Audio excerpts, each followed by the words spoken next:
আমি রাজকে তখন বলেছিলাম, যেটা সত্যি সেটা সত্যি। না আমি সাহেব, না দিগন্ত, তারা কেউ রেসপন্সিবল ছিল না লিলির মৃত্যুর জন্য। কারণ সেইখানে ছিল ব্ল্যাক লিকুইড সে নিজে। আমি তখন তাকে বলেছিলাম, এই পুরো সিনারিও যেটা দাঁড়িয়েছে এখন, এই পুরো সিনারিওর পেছনে সবচেয়ে বেশি হাত ওর। ও কোথায় কোথায় কিভাবে কিভাবে চাল চলেছে তা আমি নিজেও চাই না। আর আমি যদি জানতাম, তারপরও আমার মনে হয় না চাইর পারা কোনো উপায় ছিল। আর আমার বিশ্বাস, আপনি এখানে এমনিতেই বসে আছেন সময় কাটানোর জন্য।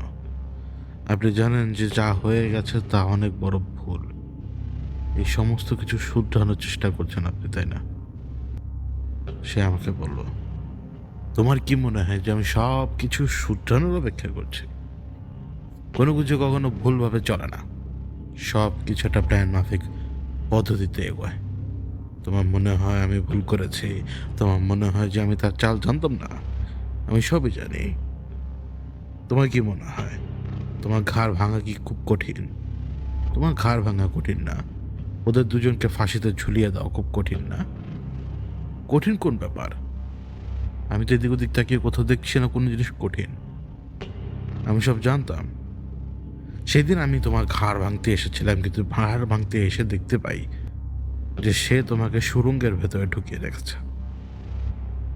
ওই সময় চাইলে আমি তোমাকে সেখানে মেরে ফেলতে পারতাম।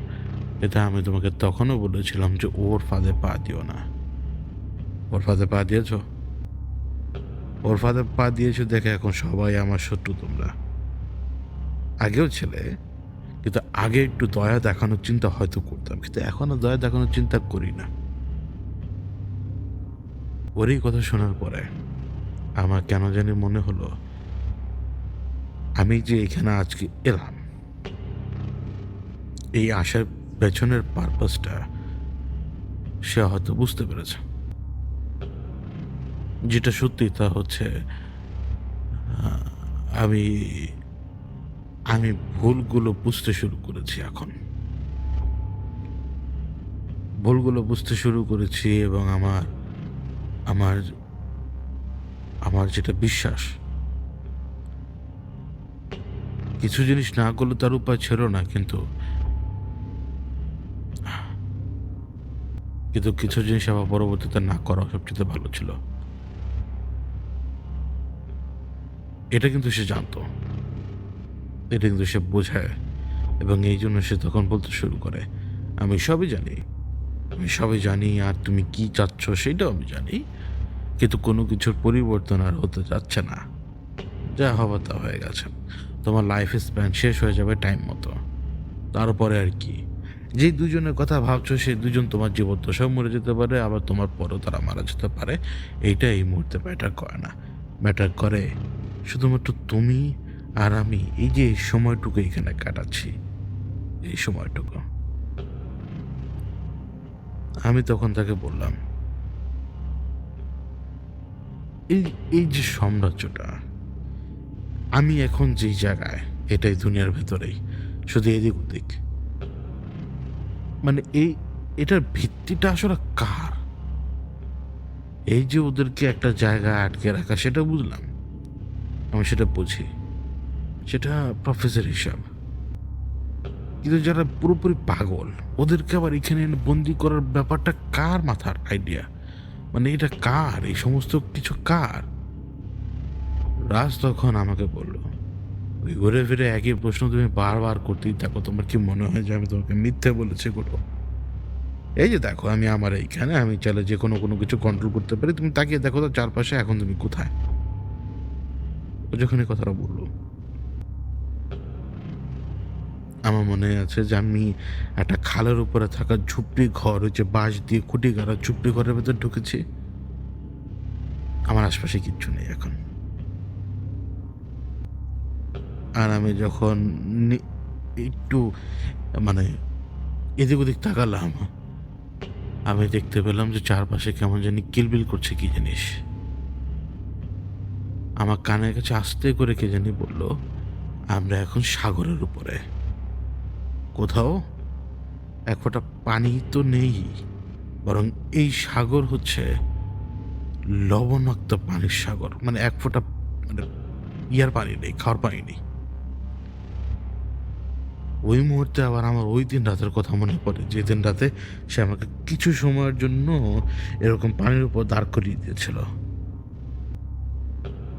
আমার ওই অনুভূতি ফেরত আসা মাত্রই আমার পা হড়কে যায়। আমি বসা অবস্থায় আমার পা হড়কে যায়, মনে হচ্ছে যেন আমি পড়ে যাচ্ছি ঝড়ের ভেতরে, যেরকম মানুষ উপর থেকে নিচে পড়তে থাকে বারবার, একই মানে সিমুলেটিং ব্যাপার স্যাপার দেখতে থাকে জ্বরের ঘরে মানুষ, ওরকম আমার মনে হলো। ঠিক সেই সময় সে আমাকে ধরে ফেললো এবং সে আমাকে বলল, এক্স্যাক্টলি, তুমি আর আমি, আমরা এমন এক জায়গায়, যে জায়গায় নিয়ন্ত্রণ কেবল আমার হাতে আর অন্য কারোর হাতে না। আমরা এখন সাব অ্যাটমিক লেভেলে, সেই অংশ যেই অংশে আমরা সব সময়ের জন্য আনডিরেক্টেড। আর এই জায়গায় যখন তুমি পৌঁছাতে পেরেছ, তাহলে ভেবে দেখো তো তুমি এখন কোথায়।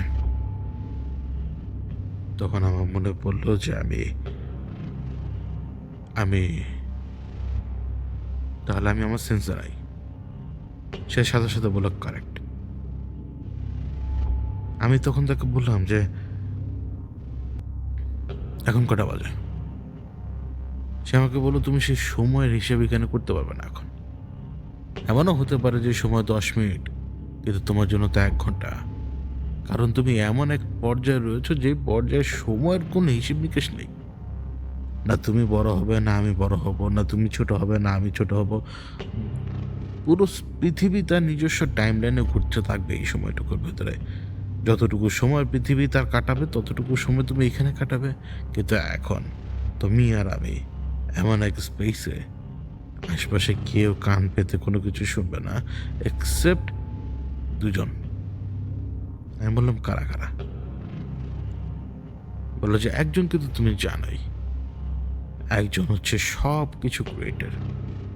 ক্রিয়েটর সব কিছু শোনে, সে সব কিছু জানে, সব কিছু তার কাছে সব সময়ের জন্য প্রস্তুত, এবং এটাই তার বিশেষত্ব। সে জানে সব কিছু, কি হয়েছে, কি হচ্ছে, কি হতে যাচ্ছে। ক্রিয়েটরের কাছে কোনো কিছু ইনফরমেশন নেই এমনটা ভাবা ভুল, বরং সে ইনফরমেশনের পরবর্তী ইনফরমেশনের প্রসেস পর্যন্ত জানে। তার কাছে সব কিছু ইনফিনিট। এখন থেকে 10 দিন পরে কতজন মানুষ মারা যাবে কে জানে? কেউ জানে না, কিন্তু সে জানে। এবং সেই 10 জন মানুষ মারা যাওয়ার সময় দুনিয়াতে ওই স্পেসিফিক সেকেন্ডে কতগুলো প্রাণী জন্ম নেবে, কতগুলো প্রাণী মৃত্যুবরণ করবে, সেটা পর্যন্ত সে জানে, অন্য কেউ নয়। ওই স্পেসিফিক সেকেন্ডে কতগুলো অণুজীব জন্ম নেবে এবং কতগুলো অণুজীব মারা যাবে, ওইটাও সে জানে। আমি শুধুমাত্র একটা স্পেসিফিক সেকেন্ডের কথা তোমাকে আমি বললাম। তাহলে তুমি কাউন্ট করো 60টা সেকেন্ড, কাউন্ট করো 60 মিনিট, কাউন্ট করো 1 ঘন্টা, কাউন্ট করো 24 ঘন্টা। হিসাব করতে পারবে? এই ইনফিনিট হিসাব তোমাদের হাতে নেই, আমাদের হাতেও নেই, কারোর হাতেও নেই। সুতরাং তার কাছে কোনো কিছু লুকোনো যায় না। আর তুমি যদি আরেকজনের কথা জিজ্ঞেস করতে চাও, সে আরেকজন আমি এইখানে বসে রয়েছি তোমার সামনে, সির্ফ 2 জন। তখন আমি তাকে মুখ ফসকে বলে বসলাম, তো ফেরেশতারাও তো শুনতে পারে। সে সাথে সাথে বলল, এটা তো তাদের ব্যাপারই নয়। তাদেরকে অর্ডার দিলে তারা শুনবে, তারা অর্ডারের বাইরে যে কেউ কান পাতে না কোথাও। যেমন মানুষ সেই কাজগুলো করে, যেখানে তার এখতিয়ার নেই সেইখানেও সে কান পেতে শোনার চেষ্টা করে, যেখানে তার কোনো কিছু করার নেই সেটাও সে কান পেতে শোনার চেষ্টা করে, যেইখানে কিছুটা বাড়িয়ে করা সম্ভব সেখানে কান পেতে কিছুটা শুনে বাড়িয়ে সেই কাজ করে, আর যেইখানে শুনে সে অঘটন ঘটাতে পারবে সেইখানেও সে কান পেতে শুনে এবং এরপরে অঘটন ঘটায়। বললাম তো, আমরা স্রেফ 2 জন জানি কি কথাবার্তা হবে না হবে। এখন আমি তখন তাকে জিজ্ঞেস করলাম, কারণ আমার কাছে এই জিনিসগুলো কোনো কিছু অস্বাভাবিক লাগছে না, কোনো কিছু না অস্বাভাবিক। শুধুমাত্র একটা জিনিস আমার কাছে বারবার মনে হচ্ছে একটু পরপর, যে আমি উপর থেকে নিচে পড়ে যাচ্ছি। মানে বারবার আমার কেন জানি মনে হচ্ছে যে আমি উপর থেকে নিচে পড়ে যাচ্ছি। এই অনুভূতিটা যখন আমি টের পাচ্ছিলাম তখন আমি তাকে জিজ্ঞেস করেছিলাম, "আমি কেন বারবার উপর থেকে নিচে পড়ে যাওয়ার অনুভূতি পাচ্ছি?" সে তখন আমাকে বলল, "এমন অনুভূতি তুমি পাবে। শুধু তুমি নয়, প্রত্যেকটা ক্রিয়েশন যাদের রক্ত রয়েছে, যাদের হার্ট রয়েছে তারা সকলেই অনুভূতি পাবে। কারণ তাদের শরীর এমনভাবে তৈরি করা, এই শরীরের সাথে প্রত্যেকটা অংশের যদি যোগাযোগ রক্ষণাবেক্ষণ না হয় একই সময়ে, তাহলে এই শরীর ঠিকভাবে ফাংশন করতে পারবে না। এই মুহূর্তে তোমার রুহ এইখানে রয়েছে, শরীর ওইখানে রয়েছে। তোমার উপরে যতখানি ইফেক্ট পড়বে, ততখানি ইফেক্ট তোমার শরীরের উপরে পড়বে। তুমি এখন ঘুমন্ত নও, তুমি এখন জেগে রয়েছো এবং জেগে থাকা অবস্থায় যখন তোমার রুহ এমন পরিবেশের মধ্যে এসে পৌঁছাবে, তখন জেগে থাকা অবস্থায় শরীর যেভাবে রিঅ্যাক্ট করবে, ওইভাবে রিঅ্যাক্ট কিন্তু এইখানে তুমি করবে না। কিন্তু এইখানে তুমি যে রিঅ্যাকশনটা টের পাবে, সেই রিঅ্যাকশনটা তোমার শরীর ওইখানে টের পাবে। কারণ এই মুহূর্তে তুমি ওয়েটলেস, এই মুহূর্তে তুমি ভাসছো। তোমার শরীর সেটা জানে না।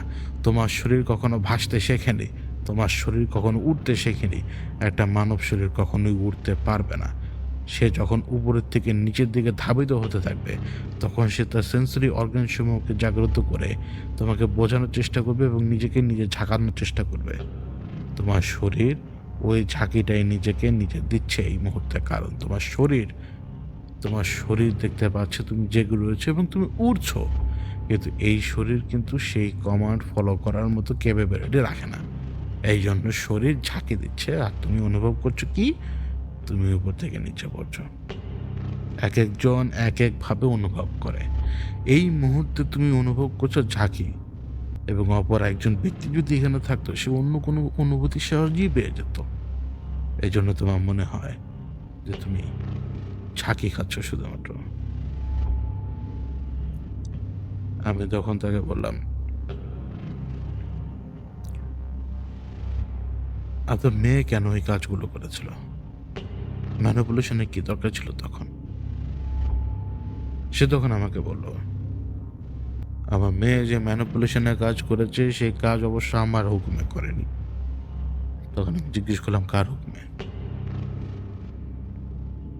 তখন রাহাস আমাকে বলল, হুকুম তুমি জানতে চাও? কে হুকুম দিয়েছে? তাহলে তোমাকে বাকিটুকু তো শুনতে হবে অবশ্যই। আর আমরা এখানে দীর্ঘ সময় ধরে কথা বলতে পারবো, কেউ তা জানবে না। কিন্তু এই মুহূর্তে আপনারা জানেন, আপনারা শুনছেন ওই কথাগুলো। এক নারীর কথা বলবো তোমাকে এখন।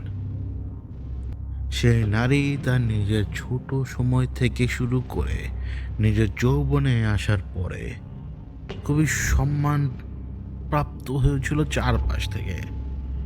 সেই সম্মান প্রাপ্ত হওয়ার পরেও নারীর যে চরিত্র, নারীর যে স্বভাব, সে সেই সম্মান প্রাপ্ত হওয়ার পরেও সে তার সেই স্বভাবকে, সেই চরিত্রকে লালন পালন করে যাচ্ছিল। দিন শেষে তার যখন মৃত্যুর সময় ঘনিয়ে আসে, ততদিনে সে এমন একজন নারীতে পরিণত হলো, সে মুমিন থেকে সন্দেহাতীতভাবে একজন অভিশপ্তে পরিণত হলো। সে কিভাবে অভিশপ্তে পরিণত হয়েছে তা জানার বা বোঝার আক্কেল না তোমার রয়েছে, না তোমাদের মতো মানুষদের রয়েছে।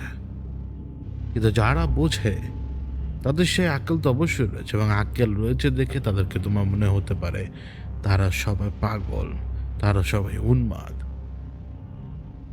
এই সমাজে এই ধরনের মানুষদেরকে উন্মাদ বা পাগল বলা হয় এই কারণেই, সেই উন্মাদ বা পাগলেরা জানে সে নারী কেন অভিশপ্ত হয়েছিল। শেষ বয়সে এসে পৌঁছাতে পৌঁছাতে যখন তার মৃত্যুর সময় ঘনিয়ে আসে, তার মৃত্যুর সময় ঘনিয়ে আসার সময় তার চারপাশে এক সত্তার আবির্ভাব ঘটে। যে সত্তার কাজ ছিল একটাই, সেই সত্তার কাজ হচ্ছে তার সাবকনশিয়াস মাইন্ড থেকে তার যত নেগেটিভ থট ছিল সমস্ত থটগুলোকে নিজের ভেতরে জমিয়ে নেওয়া। ব্ল্যাক লিকুইড, কেউ সেজেন্ট তুমি তাকে বলো, সে সব সময় প্রত্যেকটা সাবকনশিয়াস থেকে তাদের যত ধরনের বাজে চিন্তা এবং যত বাজে চেতনা ছিল সমস্ত কিছুকে নিজের ভেতরে ক্যারি করে নিত। সে নারী ছিল সর্বশেষ, এবং সেই নারী তার জীবনে যত কর্মকাণ্ড ঘটিয়েছে সেই কর্মকাণ্ডগুলোই এখন সে ঘটিয়ে যাচ্ছে। সেই নারীর কারণে যত মানুষ মারা গিয়েছে সেই একই একই হিসেবে একইভাবে দুনিয়াতে মানুষ ওই সংখ্যায় মরতে থাকবে। আনুপাতিক হারে তা বাড়বে কমবে, কিন্তু তুমি যোগ বিয়োগ গুণ ভাগ বা তোমার ম্যাথমেটিক যত ধরনের ইকুয়েশন রয়েছে সব কিছু দিয়ে পুরো যদি অঙ্কটা শুরু করো, দিন শেষে দেখবে অঙ্কটা একেবারে সেই স্ত্রীর কাছে এসে মিশে গেছে। কারণ সে হচ্ছে রেসপন্সিবল এই পরবর্তী যুগগুলোতে যা হতে যাচ্ছে তার পেছনে যত ঘটনাই ঘটবে তার ছায়াটা হচ্ছে সে। অর্থাৎ ওই সময় ঘটা ঘটনাগুলো দুনিয়াতে বারবার টাইম লুপের মতো রিপিট হতে থাকবে। ঠিক যেমনটা তুমি বলে বেড়াও সবাইকে যে মুসা এবং ফেরাউন তারা টাইমলি রিপিটেড হচ্ছে বিভিন্ন স্টোরির মতো হয়ে বিভিন্ন ইনসিডেন্টে। ঠিক এইভাবেই সেই সত্তাটা সেই দিন সেই সময়গুলোতে সেই বছরগুলোতে সে যা যা করেছে ওই একই লুপে সমস্ত ঘটনা ঘটতে থাকবে, ঘটতে হবে। এবং সর্বশেষ সেই শক্তিটুকুই সেই চেতনাটুকুই সে নিজের ভেতরে নিয়ে নিয়েছিল। এবং আমার মেয়ে তার হয়ে কাজ করতে শুরু করলো। আমার মেয়ে তার হয়ে কাজ করতে শুরু করলো, এতে আমার কোনো আপত্তি থাকার কথা কখনোই ছিল না। কিন্তু আমার মেয়ের খুব ভালো করে জানা উচিত ছিল যে সে হচ্ছে আমার চরম শত্রু। তোমার মেয়ে যদি তোমার চরম শত্রুর হয়ে কাজ করে তাহলে তুমি কি তোমার মেয়েকে ছেড়ে দিবে, বা তুমি তোমার মেয়েকে ও না মা তুমি ভুল করেছো, থাক আমি বাবা হয়ে মাফ করে দিলাম এমনটা বলবে? মনে রাখো সে কিন্তু স্বইচ্ছায় তোমার শত্রুর হয়ে কাজ করছে।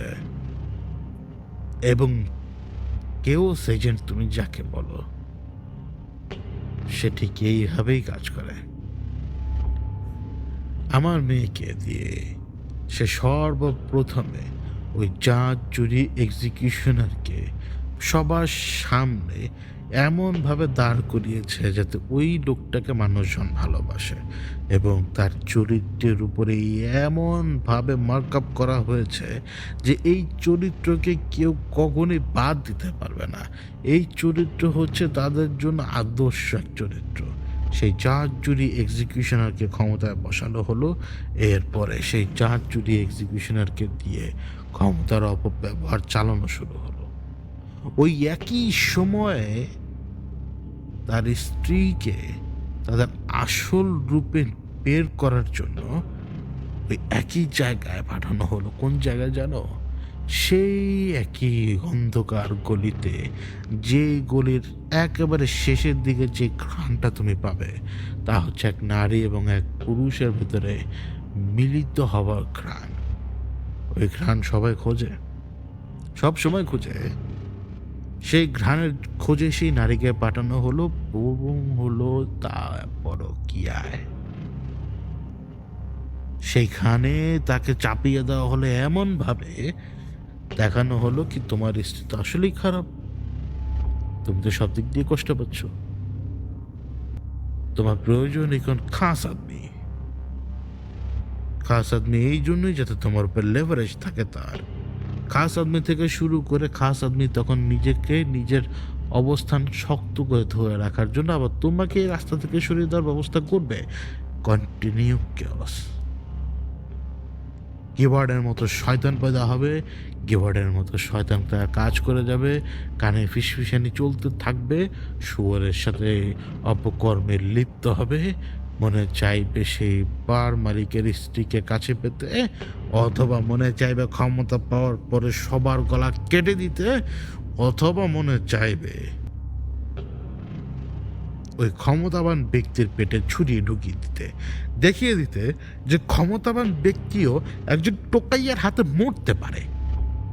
এটা হচ্ছে কেওস, এটা হচ্ছে কেওস, এবং এটাই সে চায়, এটাই সে করে বেড়াচ্ছে। আর আমার মেয়ে সেই কাজ সেখানে করেছিল ওই একইভাবেই। পুরো বন্ধায় শেষে প্রত্যেককে দিয়ে, প্রত্যেককে খুন করিয়ে, প্রত্যেককে রাস্তা থেকে সরিয়ে আবার একই জিনিস চালিয়ে চালিয়ে চলিয়ে চলিয়ে সব সময় কেওসকে ধারণ করে রেখেছে। না, কেউ সবসময় সেখানে ছিল। ওই 4 জুড়ি এক্সিকিউশনারকে হিরো বানানো হলো, সেখান থেকে তাকে বানানো হলো ভিলেন, যে ভিলেনের ব্যাপারে তুমি জানো আর তোমরা জানো। কিন্তু এই সমস্ত কিছুর পেছনে নায়ককে আর নায়িকাকে তা এখন তোমরা অবশ্যই জানো। এবং সে, তুমি তার সাথে ডিল করেছো এই জন্যই যে তুমি জানো যে সে কতটা ভয়ঙ্কর হতে পারে। আমিও তা জানি, এই জন্য আমি তোমাকে দোষ দেব না। এটা এমনভাবে ধরে নিতে পারো তোমার এই সিদ্ধান্তের সাথে আমার পূর্ণ সমর্থন রয়েছে। তোমার জায়গায় আমিও এই কাজই করতাম, কারণ তোমার কাছে মনে হয়েছে যেমন কেউ একজন শক্তিশালী, ওই সময়ের প্রেক্ষাপটে সে আসলেই শক্তিশালী অবস্থায় ছিল। কিন্তু তা আমি পরোয়া করি না, আমি তার উপরে আঘাত করবই। আমি জানি যে আমার আঘাতে তার মৃত্যু হবে, তার পূর্বে আবার আমার মৃত্যু হবে। আমি সবই জানি, সবই জানি। বললাম না, বললাম তো। তোমাকে একটা উদাহরণ দেই। দাবা খেলা খেলো কখনো? যদি দাবা খেলা খেলতে যাও, তাহলে দাবা খেলায় তুমি তো চাল চালবে, তাই না? আমি সেই ব্যক্তি যে তুমি কোন চাল চালতে যাচ্ছ, কোন চাল চেলে দিয়েছ, কোন চাল তুমি চালতে যাচ্ছ। তোমার এই প্রত্যেকটা সিদ্ধান্ত সম্পর্কে আমি অবগত। তো তুমি যেই সিদ্ধান্তগুলো নিচ্ছ এবং নেওয়ার পর পরে তুমি যে ডিসিশন নিচ্ছ, নেওয়ার পর পরে তুমি যেই শান্তিটা পাচ্ছ, বা তুমি যেই কারণে উত্তেজিত হয়ে রয়েছ, বা যেই কারণে তুমি এক্সাইটেড রয়েছো তোমার সিদ্ধান্তগুলোর ব্যাপারে, আর আমি পূর্ব থেকেই তোমার সিদ্ধান্তগুলোর ব্যাপারে অবগত থাকার কারণে আমার ভেতরে কোনো রকমের স্যাটিসফ্যাকশন আসবে না। তা আমি স্যাটিসফ্যাকশন খুঁজবো না? অবশ্যই খুঁজবো। এবং স্যাটিসফ্যাকশন তো তুমি সেখান থেকে পাবে যে জিনিসের ব্যাপারে তুমি জানবে না। ভাবতে পেরেছো কখনো? ভাবনি, আমি আশা করি। আর তোমাদের সে ভাবার ক্যাপাবিলিটি এমনিতেও নেই। কখন কল্পনা করে দেখেছ এই যে বিশাল সমুদ্র, এই বিশাল সমুদ্রের অস্তিত্ব কেন? যে সমুদ্র তুমি বাইরে দেখতে পাও, সেই সমুদ্র একদম শান্ত। প্রত্যেকটা নক্ষত্র নিজেদের কক্ষপথে সাঁতার কেটে বেড়াচ্ছে। কিন্তু ভালো করে তাকিয়ে দেখো, ওই বিশাল সাগরে এমন কিছু গর্ত রয়েছে যে গর্তগুলো সুবিশাল গর্ত নয়, কিন্তু তারপর অত্যন্ত ভয়ানক। মনে করে দেখো, বাহিরের সোলার সিস্টেমটা প্রশান্ত মহাসাগর, এবং যে কালো ছোট্ট স্থানগুলো রয়েছে গোলাকার, সেই স্থানগুলো মারিয়ানা ট্রেঞ্চ। মারিয়ানা ট্রেঞ্চ, ওইখানে এসে পাথর উপর থেকে যদি নিচে ফেলে দাও, তা একেবারে তলানিতে যে ঠেকবে, ঠিক তেমনি প্রত্যেকটা নক্ষত্র ওই ব্ল্যাক হোলের সামনে যায় আর টুক করে নিচে পড়ে যায়। এমন অতল গভীর, এমন অতল গভীর, কল্পনা করতে পারবে না। তুমি যতই আলো মারো না কেন, সেই গভীরতা থেকে আলো কখনোই ব্ল্যাক হোলের বাইরে এসে পৌঁছাবে না। সে গিলে ফেলছে নক্ষত্রগুলো, সাঁতার কাটতে কাটতে তার মুখের উপরে চেয়ে পড়ছে, এবং অতল অন্ধকারের ভেতরে সে হারিয়ে যাচ্ছে, কোথায় কেউ জানে না। সমস্ত সৃষ্টি সেই আদিম যুগ থেকে একটা ব্যাপার তোমাদেরকে বারবার বুঝিয়ে গিয়েছে, তা হচ্ছে অন্ধকারকে ভয় পাও, অন্ধকারকে ভয় পাও। কিন্তু কেন তুমি অন্ধকারকে ভয় পাবে? চারপাশে তো অন্ধকার বিদ্যমান। তুমি দিনের বেলা চোখ বন্ধ করলেও কি সেটা অন্ধকার নয়? তুমি রাতের বেলা চোখ বন্ধ করলেও তো সেটা অন্ধকার। তুমি পানির গভীরে যাও সেখানেও অন্ধকার, তুমি সমুদ্রের গভীরে যাও সেখানেও অন্ধকার। ওই অতল সমুদ্র যেটা ভাসছে সেখানে যাও সেটাও অন্ধকার। তাহলে আলো কোথায়? আলোর সোর্স অনেক কম, আলোর এনার্জি খুবই কম, আলো খুবই লিমিটেড। অনেক জায়গা থেকে আলো কিন্তু এসে পৌঁছতে পারে না। ধরো মারিয়ানা ট্রেঞ্চে যদি তোমাকে এখন ফেলে দেওয়া হয়, সে ওইখান থেকে আলো মারলো বা লেজার গ্রিড থেকে লেজার তৈরি করে মারলো, সেই লেজারে হয়তো এসে পৌঁছাতে পারে, কিন্তু সাধারণ আলো তো এসে পৌঁছাবে না, কারণ তোমাকে সেই নিকষ কালো অন্ধকারে থাকতে হবে। এমনকি তোমার মৃত্যুর পরে জীবনও শুরু হতে পারে নিকষ কালো অন্ধকার থেকে, কারণ সাধারণ মানুষের নজরে তোমাকে তো কবরে শুয়ে দিয়ে আসা হবে যে এই জায়গাটা অন্ধকার। তাহলে অন্ধকারের প্রতি এত ভয় কেন? অন্ধকারকে কেন এত ডিমোনাইজেশন করা হয়? সবকিছু তো চলেই অন্ধকারে, এমনকি মায়ের পেটে যে সন্তান বড় হচ্ছে সেও তো অন্ধকারে। কে অন্ধকারে নয়? জন্ম মৃত্যুর সাথে ওতপ্রোতভাবে অন্ধকার যদি জড়িত থাকতে পারে, তাহলে ব্ল্যাক লিকুইড কেন সেখানে জড়িত থাকবে না? কেউ সেজন সবখানে নিজের সমস্ত শক্তি এমনভাবে ছড়িয়ে রেখেছে যা তুমি কল্পনা করতে পারবে না। মানুষের কি মনে হয় জানো? মানুষ মনে করে সে অত্যন্ত জ্ঞানী, যেখানে সে সবচেয়ে বড় মূর্খ। আমি তোমার ঘাড়ের পেছনে বসে থেকে তোমার বরবাদি দেখে হাসতে পারবো, কিন্তু তুমি সে বরবাদি দেখে তো হাসবে না। নিজের বরবাদি দেখে কেউ হাসবে? প্রশ্নই আসে না। কিন্তু এই যে মানুষ যখন মনে করে যে সে সব কিছু জানে, আদতে সে সব কিছু জানে না। তার কাছে যেই নলেজ রয়েছে সেই একই প্রশ্ন আমি যদি করি এখন, যে সেই যেই নলেজের ব্যাপারে জানে তার যদি বেশি নলেজ আমার কাছে রয়েছে, মানুষ কি কখনো আমার সামনে এসে বলতে পারবে যে হ্যাঁ অবশ্যই আপনি আমার চেয়ে উত্তম? না, মানুষ কখনোই এটা বলবে না, কারণ তাদেরকে শেখানো হয়েছে যে অন্ধকারে যারা থেকে অন্ধকারে যারা চলাফেরা করে তারা ভালো না। কেউই আমাকে ভালো কখনোই বলবে না, এটা আমি খুব ভালো করে জানি। আমি তাকে জিজ্ঞেস করলাম, তারা কারা যারা জিজ্ঞেস করবে আপনি ভালো না খারাপ? তখন সে আমাকে উত্তর দিল, তারা যারা আমাকে চেনে, যারা আমাকে জানে, আর যারা আমার নাম শুনে, তারা। তাদের ভেতর থেকে কেউ কেউ আমাকে হয়তো পছন্দ করবে, কিন্তু কেউ কেউ আমাকে পছন্দ কখনোই করবে না, কারণ ওইটা তাদের ডিএনএগত সমস্যা। সে যখন এই কথাটা বললো আমাকে, ওই সময় আমি আবারও ঝাঁকিটা অনুভব করছিলাম, এবং মানে ঝাঁকির অবস্থাটা এবার খুব মারাত্মক হচ্ছিল। এবং এই পয়েন্টে আমি কখনো কল্পনা করিনি যে সে যে কথা বলবো ওই কথা আমি কখনো কোনোদিন শুনবো। আমাকে সে কাঁপতে দেখে সে আমাকে বলল, তাহলে তুমি অনুভব করতে পারছো? আমি বললাম কি? সে আমাকে বলল, তার উপস্থিতি কি তুমি টের পাও? আমি বললাম কার? সে একটা হাসি দিল, কারণ আমরা কিন্তু এখন ওই ওই খালের উপরের সেই ওই সেই ওই ওই ঘরের ভিতরে নেই। আমি কই, আমি নিতেও চাই না, কিন্তু আমি এখনো বারবার আমার পা হড়কে যাচ্ছে। আমি বারবার অনুভব করছি আমি উপর থেকে নিচে পড়ে যাচ্ছি, এবং সেই অনুভূতি এখন একটা মারাত্মক অবস্থা নিচ্ছে।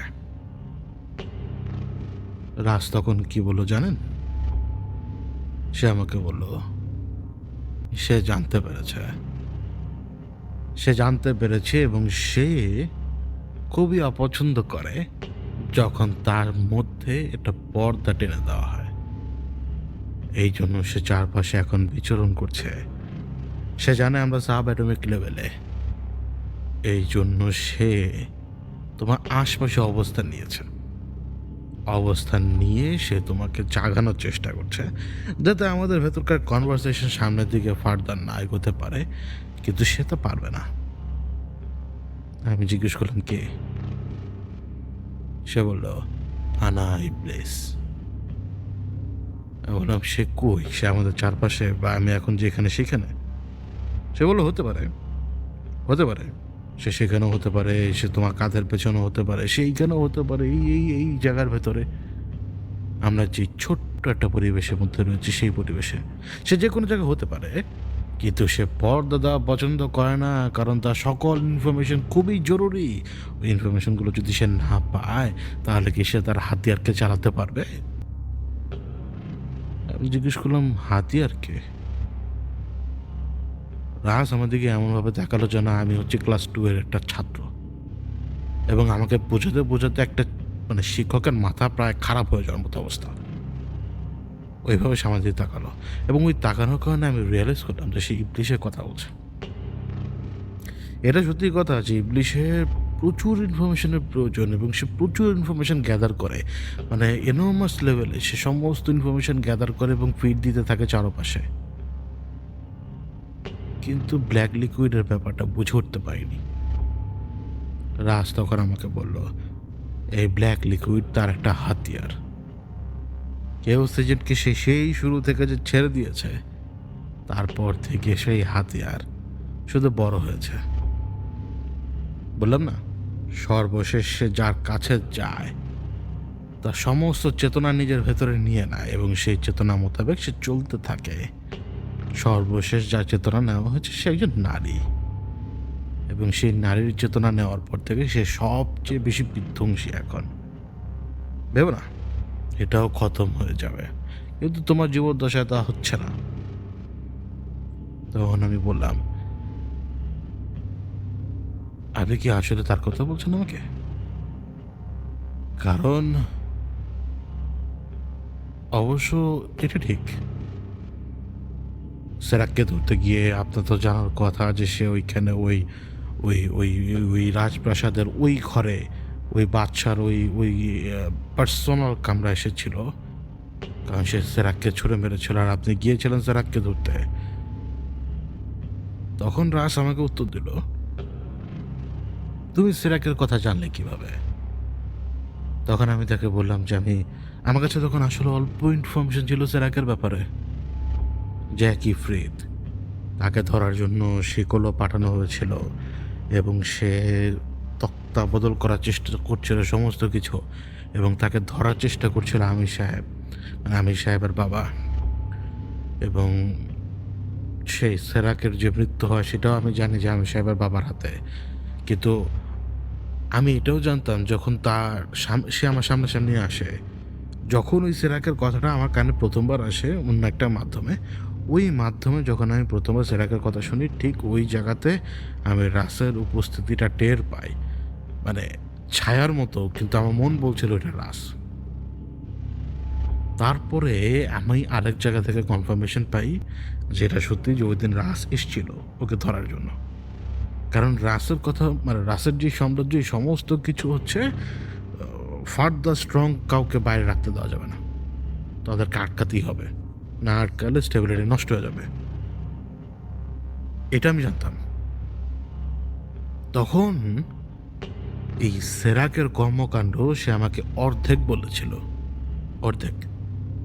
এই সেরাক কোথায় ছিল, মহাকাশের কোন জায়গায় ছিল, আর কিভাবে সেখানে এসছে, ওই পাগল লোক, ওই যে সৈন্যরা কে কী করেছে না করেছে, এবং সে যখন পার্টিকুলার রূপে কীভাবে এসেছিলো, ওইখানে কী হয়েছিল, তারপরে যে সে গভর্নরের জায়গায় নিয়ে সে যে ওই কাজ করতে যাচ্ছিলো, এটা অর্ধেক সে বলেছিল। সে কিন্তু আমাকে এল্ডারের ভার্সন বলে নাই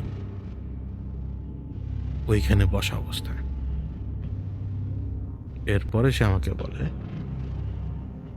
যখন আমি দেখতে পেলাম যে আমার শিকার আমার হাতের বাইরে চলে গেছে, ঠিক সেই মুহূর্তে আমি একটা শব্দ শুনতে পাই, আমাদের ছেলে, আমাদের কাছে আসো। সে ডেকেছে আমাকে। আমি সেই চেম্বারে উপস্থিত হই। ওই চেম্বারে উপস্থিত হওয়ার পরে সেই খাস কামরায় যেই ধরনের সিংহাসন থাকে, তথাকথিত সেই সমস্ত লোকদের বসার জন্য সেই সিংহাসনে সে বসা। সে অত্যন্ত প্রাচীন, কেনই হবে না। সে আমাকে দেখে খুশি হয়েছে। সে আমাকে বলেছিল, দায়িত্ব খুব শক্তভাবে পালন করছো। কিন্তু আমি তাকে কি বলেছিলাম জানো? আমি তাকে বলেছিলাম, দায়িত্ব আমি শক্তভাবে পালন করছি কারণ আমি চরমভাবে হতাশাগ্রস্ত নই, আমি চরমভাবে কনফিডেন্ট, এবং আমি হতাশাগ্রস্ত নই দেখে আমি শিকারের পিছু নিতে পারি, এবং আমি বুঝতে পারি যে শিকার ইতোমধ্যেই শিকারের পরিণত হয়ে গেছে, হয়তো আমার নয়, আরেকজনের। কিন্তু আমি এতটা হতাশাগ্রস্ত নই যে একটা সাধারণ মানুষের পেছনে দিনের পর দিন, ঘন্টার পর ঘন্টা, সপ্তাহ পর সপ্তাহ, মাসের পর মাস ফুসফুসানি দিয়ে নিজের সময় ব্যয় করব। ওদিক থেকে কি বললো আমাকে জানো তুমি?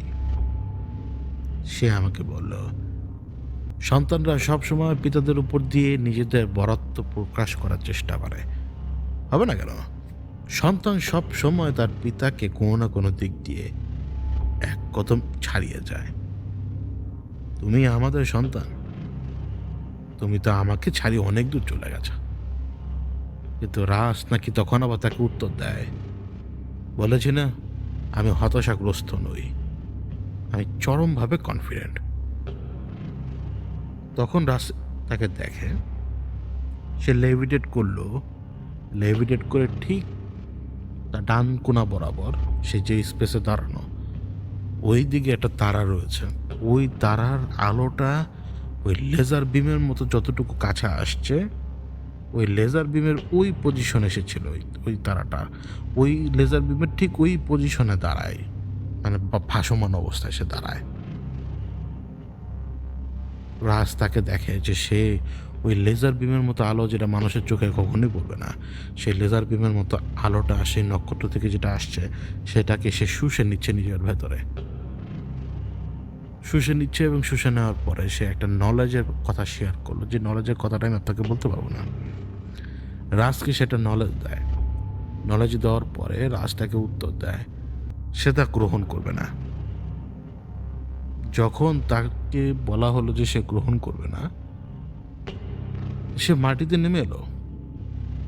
মাটিতে নেমে এলো এবং সে রাজকে জিজ্ঞেস করলো, বুঝতে পেরেছে সন্তান মনে করছে আমি হতাশাগ্রস্ত, সেই সেই হতাশাগ্রস্ত রোগ আমি তার ভেতরে হয়তো বদলে দিয়ে ঢুকিয়ে দিতে পারি, তাই না? রাজ তখন তাকে বলেছিল যে না, আমি কনফিডেন্ট, হতাশা আমাকে কখনোই ধরবে না। এই যে এখন যখন আমি তোমাকে এই কথাটা বলছি, এই যে তুমি টের পাচ্ছ, প্রচণ্ডভাবে ঝাঁকাঝাঁকি তুমি যে টের পাচ্ছ, সে তোমাকে বোঝানোর চেষ্টা করছে তুমি জাগো দ্রুত। যদি তুমি দ্রুত না জাগো তাহলে সেই অনুভূতি তুমি পেতেই থাকবে যে উপর থেকে তুমি নিচে ঝরে পড়ছো। সে চায় ইনফরমেশন, যে তুমি আর আমি এই মুহূর্তে কি কথা বলছি। আর এমন তো নয় যে তার দেওয়া জ্ঞান আমি তোমাকে দিয়ে দিচ্ছি আমি গ্রহণ না করে, কোনোটাই হচ্ছে না। ওই সময় একটা শব্দ আমার কানে আসতে শুরু করে, এক অদ্ভুত শব্দ। এবং এই অদ্ভুত শব্দ যখন আমার কানে আসে, এই শব্দটা আমি শুনতে পাই কিন্তু রাজ শুনতে পায় না। আমি তখন তাকে বলি যে আমি একটা শব্দ শুনতে পাচ্ছি। রাজ তখন আমাকে বললো যে তুমি চাইলেও জাগতে পারবে না, সে তোমাকে জাগানোর চেষ্টা করছে, এই জন্য সে সেই শব্দটা তৈরি করছে এই মুহূর্তে। না, সে পারবে না তোমাকে জাগাতে, কারণ তুমি এই মুহূর্তে আমার কবজায়, তার কবজায় তুমি কোনো মতোই রও। তুমি জানো সে কেন চরমভাবে হতাশাগ্রস্ত? কারণ সে যখনই চেষ্টা করে অনেকক্ষণ সময় নিয়ে একজনের পিছনে কাজ করে করে, পরবর্তীতে সে দেখে কি তার সেই মেহনতের উপরে পানি ফেলে দেওয়ার জন্য কোনো না কোনো দিক থেকে একজন দিনমজুর হোক বা একজন ধনী লোক হোক, কেউ না কেউ এগিয়ে আসে।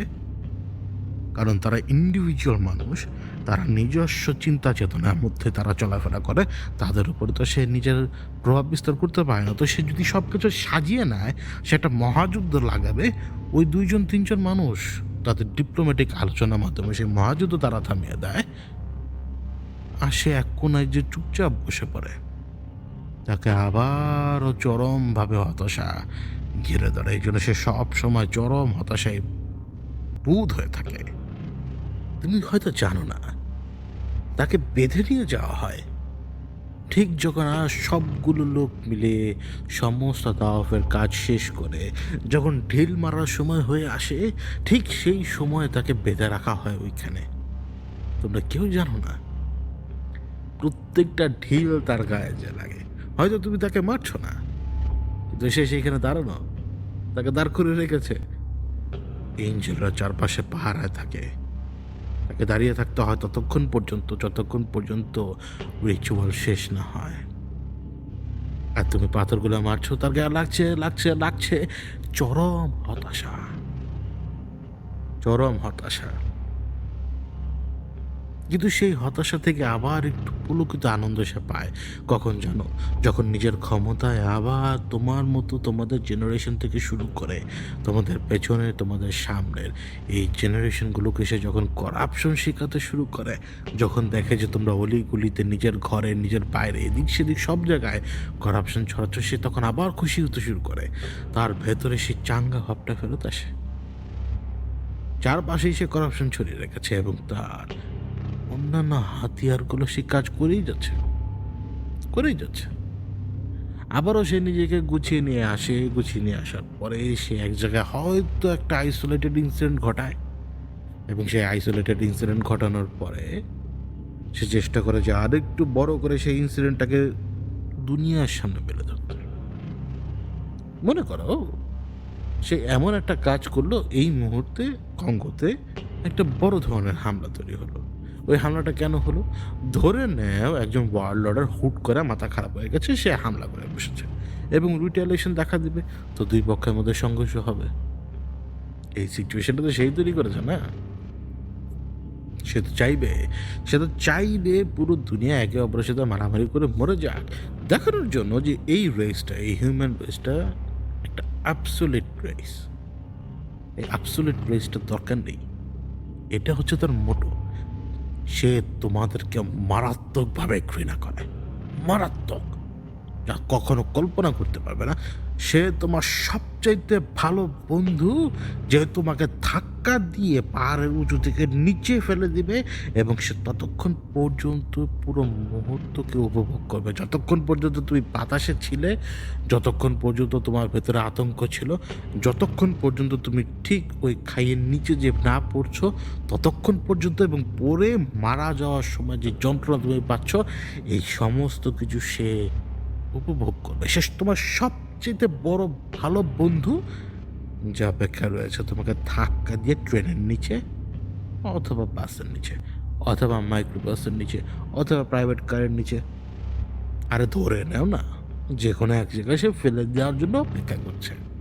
তোমার সবচেয়ে বিশ্বস্ত বন্ধু সে, এবং সেই তোমাকে ধ্বংসের পথের দিকে নিয়ে যাচ্ছে। কিন্তু কিছু কিছু মানুষ তুমি পাবে, কিছু কিছু মানুষ তুমি পাবে যারা কখনো এই পথের দিকে আগায় না। তাদের এগোতে মনে চায়, তারা সেদিকে আগায় না, নিজেদেরকে বাধা দিয়ে আটকে রাখার চেষ্টা করে। পিপুল লাইক ইউ, তোমাদের মতো, তোমাদের মতো অনেক মানুষ আছে। সে তাদেরকে বারবার ফাঁদে ফেলানোর চেষ্টা করে, তাদের আশপাশে মানুষের কাছে সে পৌঁছে যায়, আশপাশের মানুষগুলোকে সে ম্যানুপুলেট করতে শুরু করে। যদি ওইভাবে ম্যানুপুলেট না করতে পারে, তাহলে সে যেরকম চরম হতাশায় ভুগে, সে তখন সেই চরম হতাশা তোমাদের উপরে চাপিয়ে দেয়। তখন সেই চরম হতাশায় হয় তোমরা আর একটু সামনে আগানোর মতো শক্তি পাও, নয়তো নিজেদেরকে খতম করে ফেলো। সে চেষ্টা করে জেতার জন্য, তারপরও তোমাদের ভেতর থেকে কেউ না কেউ প্রতিনিয়ত তাকে হারায়। অবশ্য তোমাদের ভেতর থেকে লক্ষ লক্ষ কোটি কোটি প্রতি মুহূর্তে তাকে জয়ের স্বাদ অনুভব দেয়। কিন্তু ওই একটা হার, সেই একটা হার হয়তো যে জুতা তৈরি করে তার দ্বারাও হতে পারে, অথবা সবচেয়ে ধনী লোকের দ্বারাও হতে পারে। ওই একবার যদি সে হারে, সে হার তাকে চরমভাবে হতাশাগ্রস্ত করে। আনা ইবলিস, সে এক চরম হতাশাগ্রস্ত প্রাণী।